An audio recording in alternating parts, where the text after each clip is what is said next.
Bienvenue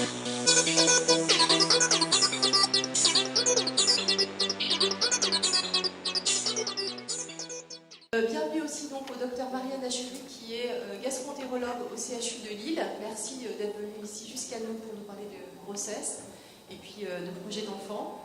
La parole est à vous. Eh bien, merci beaucoup, merci pour l'invitation. Je pense que c'est un bel outil de communication pour pouvoir échanger ici. Alors, vous êtes beaucoup moins nombreux dans l'autre salle où il y avait 2000 personnes.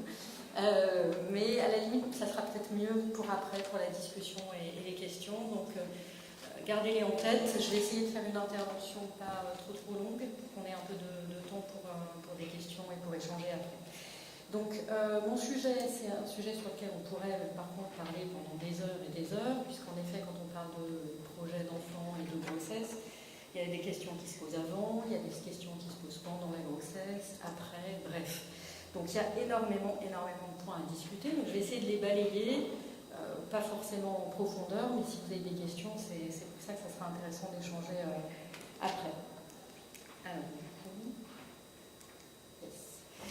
Alors, ma première diapo, je ne savais pas très bien comment l'intituler, faire un enfant est souhaitable. Alors, souhaitable au sens de, est-ce que quand on est atteint d'une maladie inflammatoire de l'intestin, on est en droit d'avoir un désir d'enfant comme n'importe quel autre jeune couple qui a un désir d'enfant. Est-ce que c'est souhaitable? La question est par rapport au risque éventuel de transmettre une maladie inflammatoire de l'intestin ou autre maladie inflammatoire à son enfant quand on est soi-même atteint. Donc ça, c'est une question qui est posée fréquemment par les jeunes patients, parfois par les parents d'enfants qui ont été diagnostiqués récemment. Alors, quelques éléments de réponse chez les vrais jumeaux, donc les jumeaux monozygotes, vraiment les vrais jumeaux, ce qu'on appelle le taux de concordance, donc le risque en fait qu'ils aient tous les deux une maladie inflammatoire quand un des deux en a une, n'est que de 60%, alors que ça paraît énorme, 60%, mais on parle de jumeaux qui ont donc un génome totalement identique, d'accord? Donc ce taux de concordance n'est pas de 100%, ce qui montre bien que le poids de la génétique, il est important évidemment dans ces situations-là, mais il ne fait pas tout. Et il reste une part qui n'est pas liée à la génétique, donc ça c'est quelque chose de très important à avoir en tête. Le poids est plus important dans le Crohn que dans la rectocolite, où ce taux de concordance tombe qu'à 15%. Okay, donc vraiment la génétique, oui bien sûr elle joue un rôle, mais ce rôle n'est pas majeur, pas prioritaire, il y a énormément d'autres éléments à prendre en compte. Ceux qui ont assisté à la conférence à l'instant sur le microbiote ont bien compris qu'il y avait énormément d'autres éléments qui jouaient sur le développement de ces maladies. La génétique, clairement, n'est pas le problème numéro 1. Les formes familiales de Miki, ça c'est une question qui est souvent posée. J'ai un Crohn, j'ai une rectocolite, du coup, est-ce que je vais transmettre à mon enfant? Clairement non. Le risque de transmission, entre guillemets, parce qu'on ne veut même pas appeler ça une transmission, c'est qu'on parle de ça quand on parle d'une maladie génétique. Le risque qu'un de ces enfants ait une maladie inflammatoire de l'intestin quand on en a soi-même une n'est que de l'ordre de 5 à 10% maximum. Et dans les derniers chiffres que l'on a, on est plutôt autour de 5%. Donc le risque est très faible que son enfant soit atteint lorsqu'on est moi-même atteint. Alors au sein d'une même famille, c'est souvent la même maladie, mais pas toujours, d'accord? Donc c'est pas parce qu'on a une maladie de Crohn que si son enfant développe une Miki, ça en sera une aussi. D'autant qu'on vient de le dire, le risque est quand même très faible. Donc vous voyez, le risque qu'un enfant soit atteint quand un parent est malade, c'est de 5% pour la maladie de Crohn. On voit que le poids de la génétique est quand même plus important que dans la rectocolite. Et ça tombe à 1,6% pour la rectocolite hémorragique. Autant dire que le risque est extrêmement faible. Et ce n'est pas ce risque-là de transmission, entre guillemets, à son enfant qui doit freiner vis-à-vis d'un projet parental, d'un désir d'enfant. Alors, si les deux patients sont atteints, les deux parents sont atteints de Miki, c'est une situation qui est quand même pas très fréquente, mais ça peut arriver, on peut se rencontrer à la fois, voilà. Donc c'est quelque chose qui peut arriver. Le risque augmente automatiquement, c'est mathématique, puisque donc il y a quand même un poids de la génétique. Donc quand deux génomes qui favorisent le développement de maladies immunitaires se mélangent, le risque est plus élevé, mais vous voyez qu'on reste entre guillemets qu'à 33%, c'est des chiffres approximatifs évidemment, mais c'est pas du tout une chance sur 2 ou 100% de risque que l'enfant développe également une Mickey. Donc on reste quand même dans des chiffres qui sont tout à fait raisonnables et qui, aujourd'hui en tout cas, ne doivent pas du tout freiner par rapport à un désir d'enfant. Je ne l'ai pas mis dans la diapo, mais le fait d'avoir soi-même une maladie sévère, si son enfant développe un jour une Mickey, il n'aura pas forcément une Mickey de même sévérité. Il n'y a pas de corrélation entre la gravité de la maladie du parent atteint et la gravité de la Mickey de l'enfant, si tant est que l'enfant développe un jour une Mickey. Alors, une fois, et là-dessus on en reviendra aussi sur la question du désir d'enfant, une fois qu'on a pris la décision, est-ce que finalement, et ça c'est un gros point aussi, est-ce que la fertilité d'une femme atteinte de Mickey est normale? En gros, est-ce que c'est possible de faire un enfant normalement, comme toute femme, quand on est atteinte d'une Mickey? Donc vous voyez, c'est la première phrase de ma diapo, la réponse est oui. La fertilité des femmes atteintes de Mickey, d'une manière générale, est normale, complètement normale. Alors il y a des situations, par contre, dans lesquelles il faut faire un petit peu attention. Ce qu'on sait, qui est bien montré, c'est qu'il y a une diminution temporaire de la fertilité lorsque la Mickey est en phase d'activité. Quand on est en poussée, quand il y a de l'inflammation, quand la maladie n'est pas bien contrôlée, à ce moment-là, il y a une diminution de la fertilité. Mais c'est une diminution de fertilité qui est temporaire, tant que la maladie n'est pas bien contrôlée, tant que la poussée n'est pas contrôlée. Il y a deux autres situations qui peuvent entraîner une réduction de la fertilité, cette fois de manière plus durable. C'est chez les patientes qui ont subi une colectomie totale, en général pour une rectocolite hémorragique, et qui sont porteuses d'une anastomose iléo-anale. Jusqu'à il n'y a pas si longtemps encore, cette opération était dans l'immense majorité des cas réalisée par ce qu'on appelle laparotomie, c'est-à-dire on ouvrait le ventre avec une large cicatrice. Et dans ces situations-là, ça réduisait de façon importante la fertilité du fait de la technique chirurgicale. Aujourd'hui et de plus en plus, ce type d'opération est fait par célioscopie, donc avec des caméras qui sont introduites par les tout petits orifices au niveau du ventre, sans qu'on ouvre la paroi abdominale. Et quand on opère par célioscopie d'une colectomie totale et qu'on fait une anastomose iléo-anale par célioscopie, il a été démontré qu'il n'y avait plus aucune diminution de la fertilité. Et que la fertilité des jeunes femmes qui ont subi cette opération, même quand elles étaient jeunes, parfois adolescentes, est la même que ça avait été comparé à des jeunes femmes qui avaient été opérées de l'appendicite, voilà, qui est une opération hyperbanale, et c'était exactement pareil. D'accord ? Donc ça c'est un point important. Cette opération, en général, elle est réfléchie, elle est discutée. Donc ça, c'est un point qu'il est important de discuter avec son gastro-entérologue et son chirurgien quand la question se pose chez une jeune femme. Dernier point, il peut y avoir une stérilité aussi quand on a été opéré à très nombreuses reprises. Aujourd'hui, on essaye d'opérer les gens de moins en moins avec les nouveaux médicaments dont vous avez entendu parler aussi aujourd'hui. Le taux de chirurgie a tendance quand même à diminuer, donc on opère quand même moins les patients. Autrefois, quand on n'avait pas beaucoup de médicaments, les patients, en particulier dans la maladie de Crohn, étaient opérés 1 fois, 2 fois, 5 fois. Et plus on opère, plus il y a des adhérences qui se font, des brides dans le ventre, et ça pouvait entraîner des problèmes de stérilité. Aujourd'hui, c'est vraiment beaucoup moins un problème que ça n'était. Voilà, donc ça reprend, c'est vraiment un message important sur la fertilité, la baisse de fertilité temporaire en cas de maladie active. Alors je vous ai mis, il y a des trucs qu'on sautait, je vous ai mis, c'est en anglais, mais c'est normal, c'est ECO Statement, c'est quoi? C'est le consensus européen sur les maladies inflammatoires intestinales. D'accord? Donc ça c'est un consensus d'experts européens qui se réunissent à intervalles réguliers et qui se mettent d'accord sur des éléments importants concernant la prise en charge ou les connaissances sur les Mickey. Alors, je vous l'ai laissé en anglais parce qu'il n'y a pas de traduction française de ce consensus.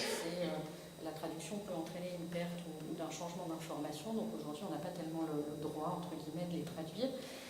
Ça reprend ce que je vous ai dit là, que la rectocolite et la maladie de Crohn ne modifient pas la fertilité, que quand on est en poussée dans la maladie de Crohn, ça baisse la fertilité. Et un point qui est important et qui apparaît, je vais vous montrer ça juste après, ils disent qu'on observe des taux élevés d'absence d'enfants volontaires chez les femmes qui ont une Mickey, et que ça pose des questions par rapport à des programmes éducatifs. Et donc ça, c'est un point, voilà, ça c'est le taux.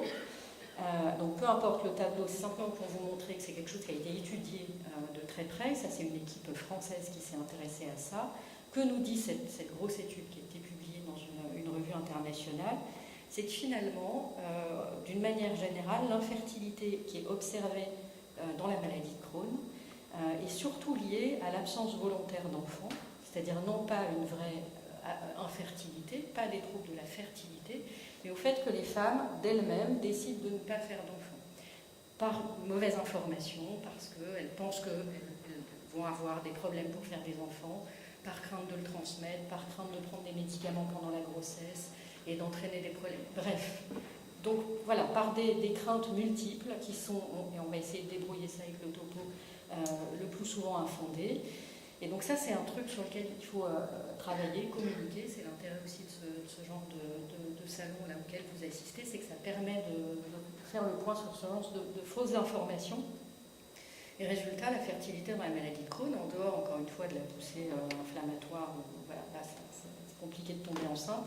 Sinon, elle est normale. Attention à ce problème d'absence d'enfants volontaires.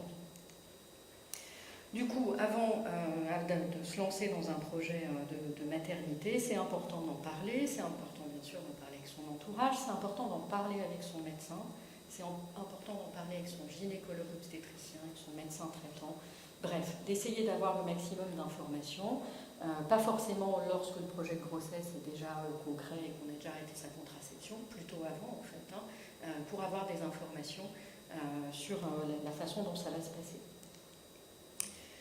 Alors, une fois que la décision est prise et qu'on tombe enceinte, quels sont les risques, en fait, lorsqu'on est atteinte d'une MICI, d'avoir des complications au cours de la grossesse? Pas des complications de la MICI, des complications de la grossesse. Est-ce que le fait d'avoir une MICI fait que la grossesse va être plus compliquée, plus dangereuse, plus à risque? Vous allez voir que finalement, ça reprend ce qu'on vient de dire, c'est-à-dire que finalement, il y a des risques de fausse couche, de mort fétale. Ce qu'on appelle mort fétale, c'est la fausse couche tardive, en fait. Et ça, ce risque augmente, mais en fait, il augmente quand la maladie est active. D'accord? Donc, encore une fois, gros message sur le fait que la grossesse, déjà, est difficile à démarrer quand la maladie est active, et plus à risque également quand la maladie est active.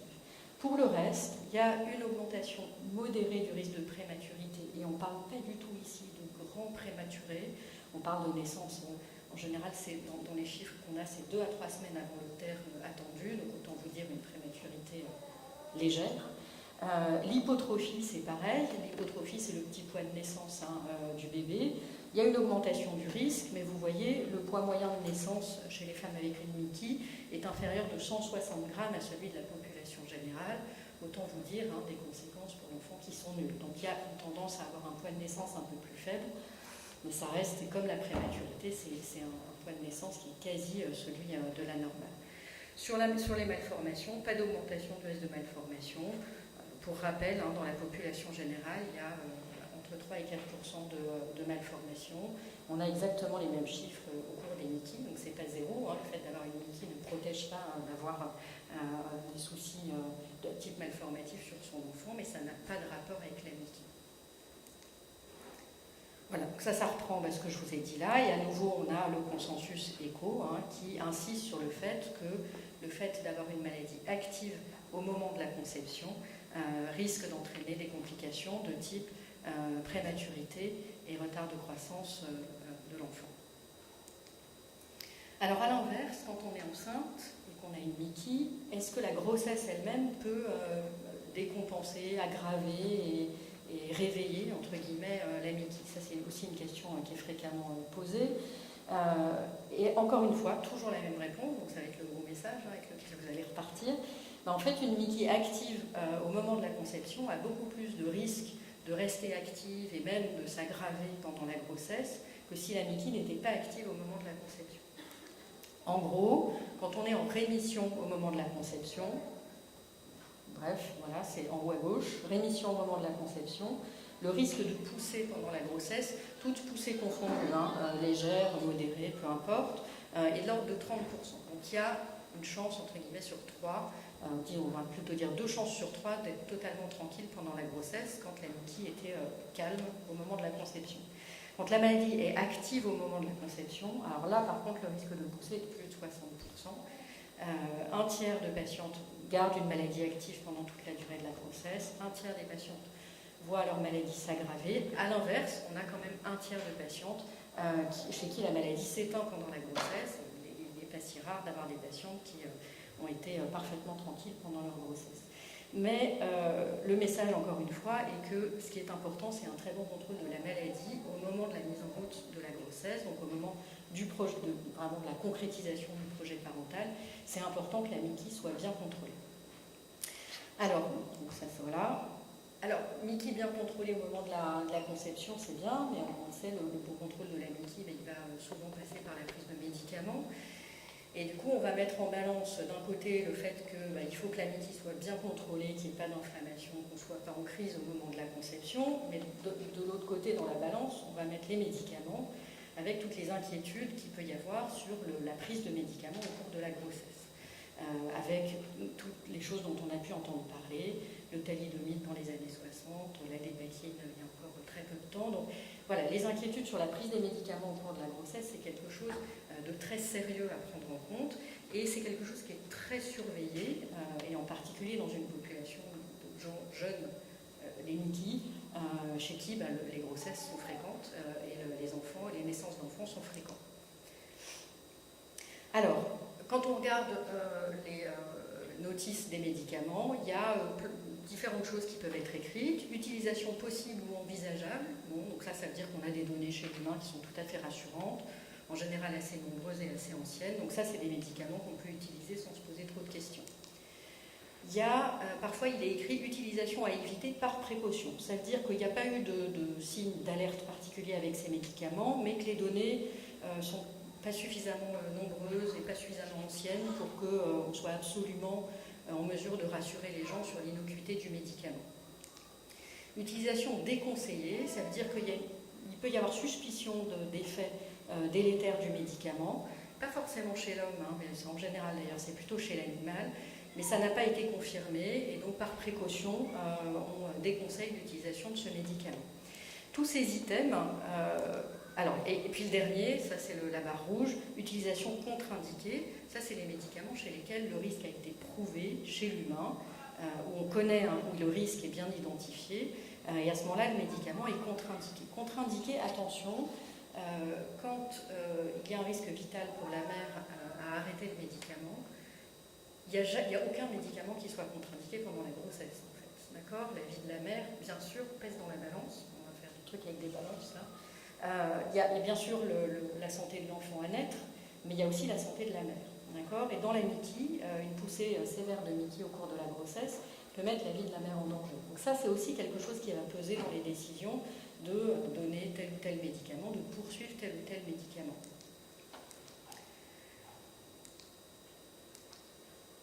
Ouais. Alors, on va faire une petite liste rapide. Les corticoïdes, c'est un médicament que ceux qui sont atteints de MICI connaissent et ont souvent déjà utilisé au moins une fois. Les corticoïdes peuvent être utilisés sans restriction particulière pendant la grossesse. D'accord ? Le fœtus n'est finalement exposé qu'à une très faible dose de celle qui est prise par la maman. C'est pareil pour le budésonide, qui sont des corticoïdes avec un effet bien limité au niveau de l'intestin. Donc la corticothérapie, c'est un médicament qui peut être utilisé pendant la grossesse pour essayer de contrôler une poussée inflammatoire et des symptômes sans souci particulier. Les 5-ASA, ça c'est plutôt dans la rectocolite hémorragique, donc pentasa, fivasa, robasa, etc., salazopyrine. Il y a eu beaucoup de grossesses avec ces médicaments-là, pas d'alerte particulière. Il y a eu un cas, alors c'est pas énorme, mais enfin il y a eu un cas d'atteinte rénale chez un enfant dont la maman a pris des doses assez élevées de pentasa pendant sa grossesse. Donc par précaution, il est recommandé de ne pas dépasser la dose de 2 grammes par jour quand on prend ce type de médicament et qu'on est enceinte. Mais par contre, le traitement peut tout à fait être poursuivi sans surveillance particulière de l'enfant, sauf s'il y a besoin de prendre des doses élevées. S'il y a besoin de prendre des doses élevées pour contrôler la maladie chez la maman, à ce moment-là, on surveille par échographie les reins du bébé pour s'assurer qu'il n'y a pas d'anomalie. Les antibiotiques, qui rendent parfois bien des services quand on a une MICI, peuvent être utilisés pendant la grossesse. Ce qu'on utilise le plus souvent, c'est le Ciflox et le Flagyl. Les deux sont utilisables pendant la grossesse. Il faut par contre éviter de les utiliser ensuite pendant l'allaitement, en particulier pour le Ciflox, parce que là, il peut y avoir des soucis articulaire chez le bébé, mais par contre quand ils sont pris par la mère quand elle est enceinte, il n'y a pas de toxicité sur le fœtus, donc pas de souci. Alors ensuite on passe aux immunosuppresseurs. Les immunosuppresseurs, il y en a toutes sortes. On va commencer par Immurel et Purinethol, ce sont les thiopurines qui sont utilisés depuis très longtemps. Ils sont utilisés depuis très longtemps dans les MICI, Crohn et rectocolite. Et ce qui est intéressant, c'est qu'ils sont aussi beaucoup utilisés dans d'autres maladies dites immunitaires et en transplantation, en particulier en transplantation rénale. Donc du coup, des grossesses sous Immurel ou Purinethol, il y en a eu des milliers. C'est vraiment un médicament sur lequel on a beaucoup de données. Et les risques sont considérés comme imperceptibles, c'est-à-dire qu'il n'y a pas plus de fausses couches ou de malformations avec ce type de médicament que dans la population générale, et pas de risque particulier pour l'enfant. Et on a des suivis, là j'ai marqué 1 an de suivi des enfants exposés, mais on a maintenant des cohortes d'enfants qui ont atteint l'âge de 10 ans, qui sont suivis et chez qui aucune anomalie particulière n'a été observée quand la mère avait pris le médicament pendant la grossesse. Donc aujourd'hui, c'est un médicament qu'on autorise pendant la grossesse, comme toujours, et ça c'est vrai avec tous les médicaments. Quand la grossesse est démarrée, on pèse le pour et le contre de la poursuite du médicament. Si la maladie est parfaitement quiescente, qu'elle l'est depuis longtemps, qu'on a fait des examens morphologiques qui disent que tout va bien, pourquoi pas l'arrêter, faire une pause thérapeutique de quelques mois pendant la grossesse, profiter de la grossesse pour faire une pause. Par contre, si la maladie n'est pas parfaitement contrôlée ou qu'elle l'est depuis trop peu de temps, il y a beaucoup plus de risques à interrompre le traitement et à exposer la mère à faire une poussée pendant la grossesse, avec les complications qu'on a vues sur la grossesse elle-même, qu'à continuer le médicament. Le méthotrexate, c'est un médicament qui est surtout utilisé dans la maladie de Crohn. Alors lui, par contre, c'est un médicament qui est dans le tableau que je vous ai montré tout à l'heure, dans les cases rouges. Lui, il est contre-indiqué. Le méthotrexate a un effet prouvé et entraîne chez l'enfant des malformations, des anomalies chromosomiques et des fausses couches. Il est donc formellement, il est contre-indiqué au cours de la grossesse.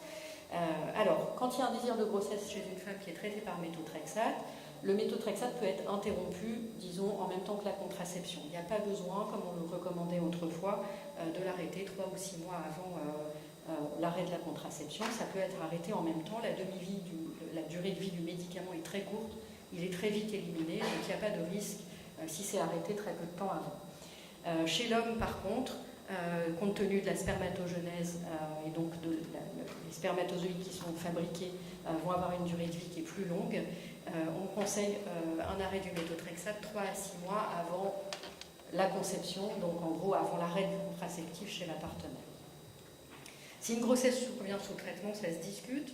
Le méthotrexate entraîne des malformations, etc., mais pas chez 100% des enfants dont la mère est exposée.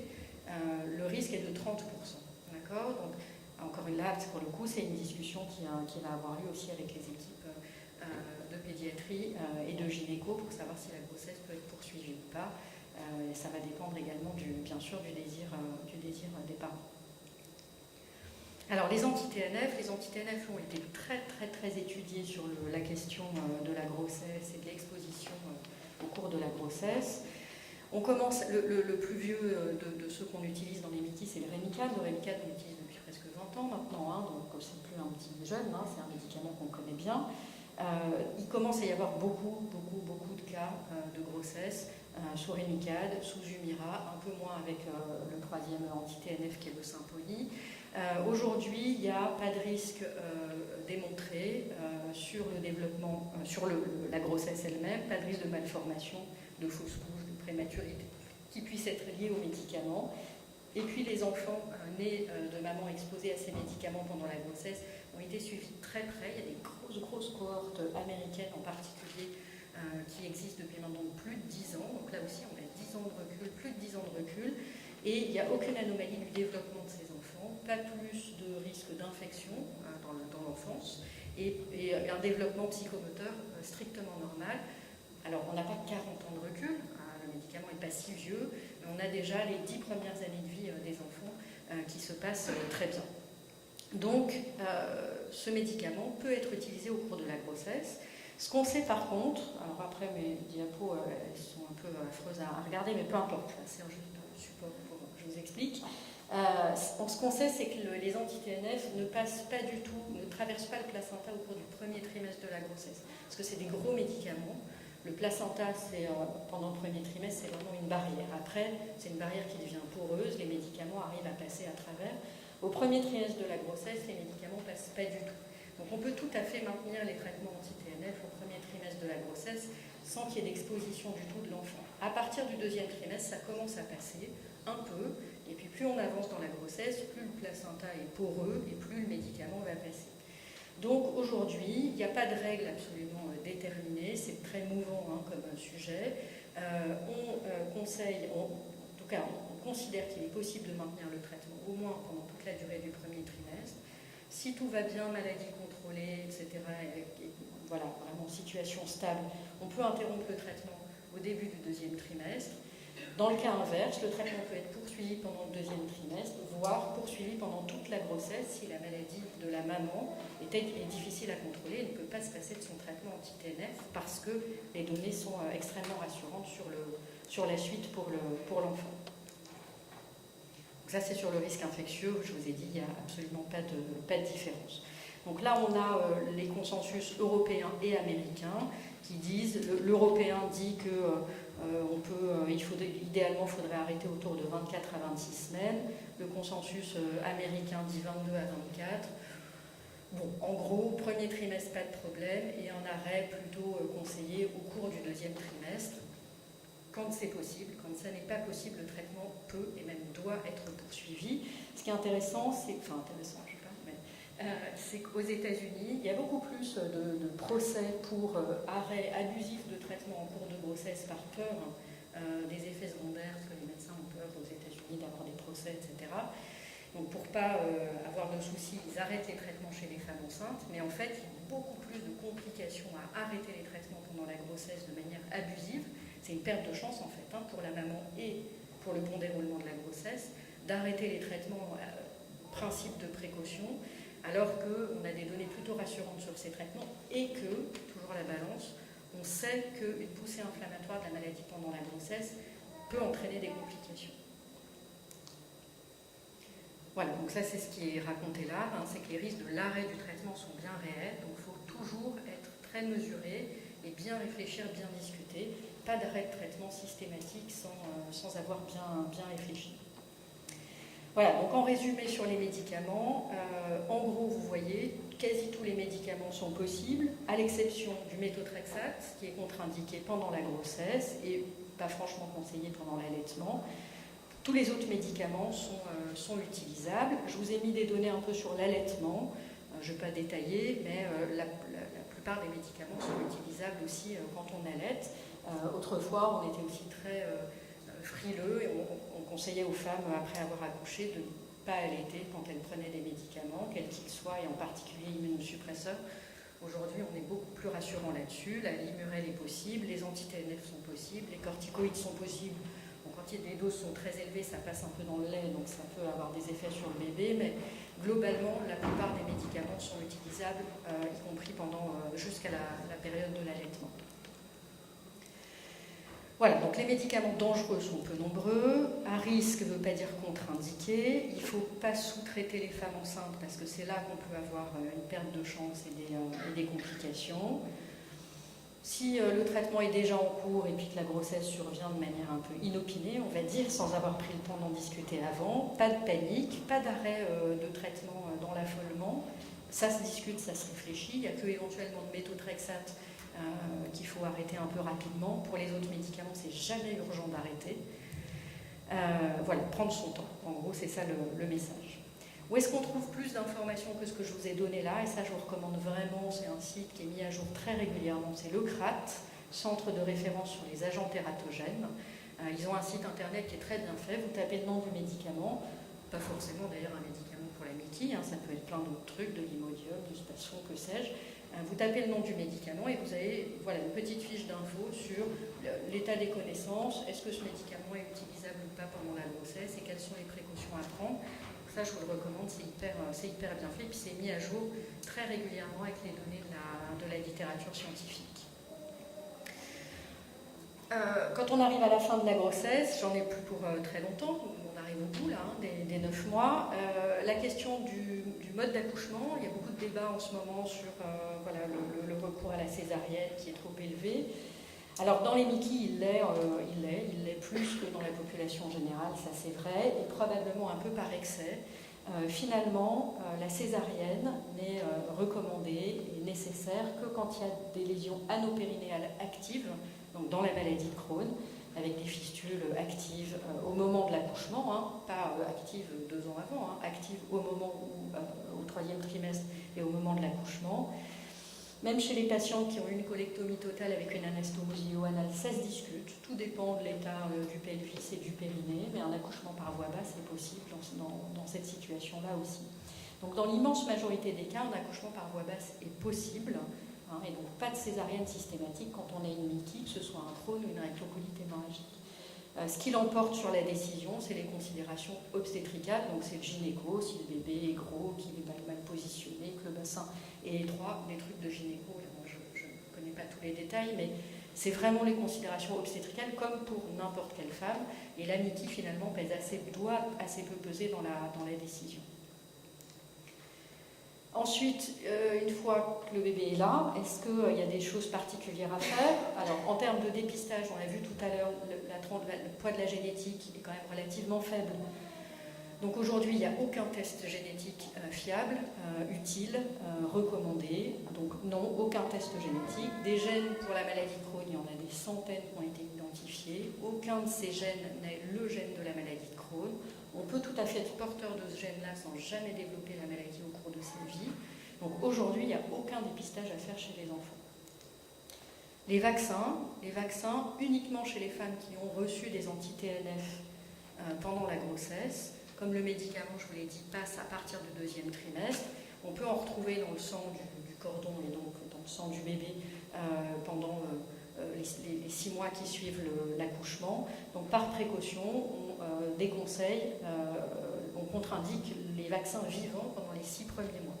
Sachant que les vaccins vivants, c'est le BCG, rougeole, oreillon, rubéole, rotavirus, varicelle. Aucun de ces vaccins-là n'est obligatoire au cours des 6 premiers mois de vie. Normalement, ça ne pose aucun problème. Le premier vaccin qui est fait, c'est le rougeole, oreillon, rubéole, qui est fait normalement à l'âge de 1 an. Voilà, donc il n'y a normalement pas de difficulté. Attention quand même, parce que parfois les bébés sont vaccinés un peu trop tôt. Donc il faut faire attention quand on a eu des anti-TNF pendant sa grossesse. Pas de vaccin vivant avant 6 mois. Les autres vaccins, pas de problème. DTP, les hépatites B, tout ça, pas de souci. C'est bien les vaccins vivants que je vous ai listés là, BCG, rougeole, oreillon, rubéole, rotavirus et varicelle. Pas de souci avec les autres vaccins. Il faudrait idéalement qu'il y ait une bonne communication entre le gastro qui a suivi la maman pendant sa grossesse, qui est au courant des traitements et des recommandations, et le pédiatre. Ça, on n'est pas très très bon là-dessus. Ça, c'est un truc sur lequel il faut arriver à travailler. La communication gastro-gynéco-obstétricien, ça commence à aller pas trop mal. Avec le pédiatre, pour l'instant, c'est pas évident parce que c'est vraiment pas du tout les mêmes circuits. Voilà, donc en conclusion, la grossesse n'est bien sûr pas, c'est un scoop, n'est pas contre-indiquée au cours des Mickey, loin de là.